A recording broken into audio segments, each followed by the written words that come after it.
وہ دن جب اللہ نے ہمیں خوشحالی دے دی، وہ دن جب اللہ نے فتح دے دی. اذا جاء نصر اللہ والفتح ورأیت الناس یدخلون فی دین اللہ افواجا ان فتحنا لک فتحا مبینا کی جب اللہ تبارک و تعالیٰ نے خوشخبریاں سنائی، بڑا مال، بڑا کچھ. فرماتی ہیں گھر میں کھانا تیار ہوتا تھا، اگر حضور کو پسند نہیں نہ آتا تھا حضور چلے جاتے تھے، چھوڑ دیتے تھے. فرماتی ہیں میں نے پورے 9 سال میں ایک بار بھی ایسا نہیں دیکھا کہ رسول پاک نے پکے ہوئے سالن میں سے نقص نکالا ہو. حضور نے کبھی نقص نکالا ہو، کبھی. ہم باز ہی نہیں آتے. مہمان جائیں گے کسی کے گھر، اسے کہیں گے یار ذرا نمک لانا تھوڑا سا. یعنی تو مہمان گیا کسی کے گھر اور تو اپنے میزبان کو یہ بتا رہا ہے کہ تمہیں تو نمک ڈالنے کا طریقہ نہیں آتا. ہم انسلٹ کرتے ہیں میزبان کی، ذرا نمک لائیے گا تھوڑا سا. اچھا جی، آپ کا حال یہ ہے کہ آپ ان کو بتلانا چاہ رہے ہیں کہ تمہیں تو ہنڈیاں نہیں پکانی آتی، تمہیں تو نمک پورا کرنے کا سلیقہ اور ڈھب نہیں آتا. یہ ہمارا اور رسول پاک کا انداز یہ ہے. اپنے گھر گئے ہیں اور حضور کی بیویاں صرف بیویاں نہیں بلکہ نبی پاک کی امتی بھی ہیں. صرف بیویاں نہیں، خادمائیں بھی ہیں. ان کے لیے بحیثیت امتی حکم ماننا بھی ضروری. اور جتنی نفاست اور جتنا حسن نبی پاک کی طبیعت میں تھا کسی کی طبیعت میں ہو ہی نہیں سکتا. باوجود اس کے سیدہ فرماتی ہے کھانا پسند نہیں آیا تو چھوڑ دیا، نہیں کھایا. لیکن رسول پاک نے کبھی نقص نکالا. اور یہاں اس بات پہ طلاقیں ہو رہی. اگلی حدیث سنیے. حضرت عائشہ صدیقہ فرماتی ہیں حضور گھر آئے، کہا عائشہ کچھ کھانے کو ہے؟ میں نے کہا حضور سرکے کا سالن بنایا. کیا کیا ہے؟ اور حضور صحیح بنا بھی نہیں. دل میں خیال آ رہا ہے یہ تو بتا دیا کہ سرکے کا سالن، اور طبیعت یہ کہتی تھی کہ صحیح بنا ہوا نہیں ہے، صحیح بنا بھی نہیں اور پھر بنا بھی جلدی میں ہے اور وہ اس قابل نہیں کہ میں پیش کر سکوں.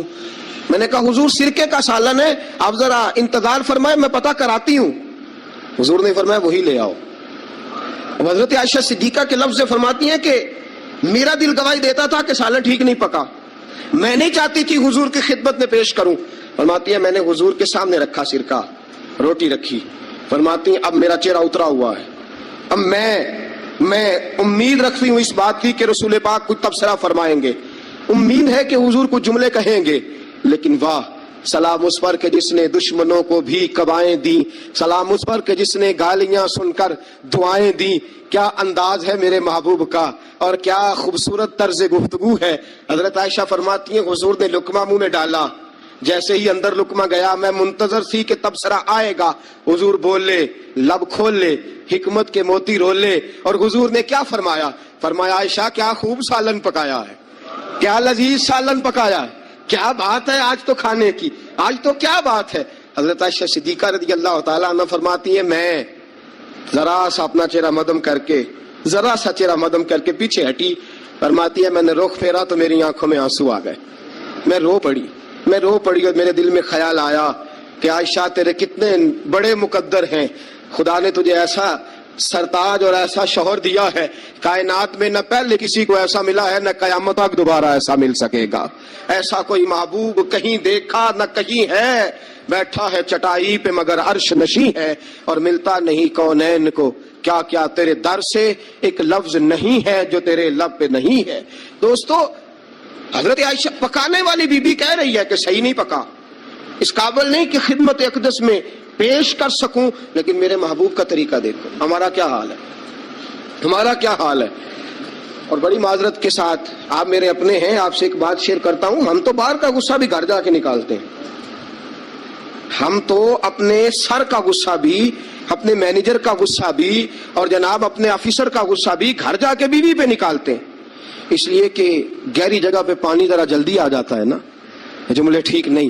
حضرت عائشہ صدیقہ فرماتی ہیں حضور جب بھی گھر کا دروازہ کھولتے تھے، اور آپ جانتے ہیں میرے رسول پاک کو دنیا میں سب سے زیادہ غم آئے ہیں، سب انبیاء سے زیادہ دکھ نبی پاک علیہ السلام نے برداشت کیے، حدیث صحیح سے ثابت ہے.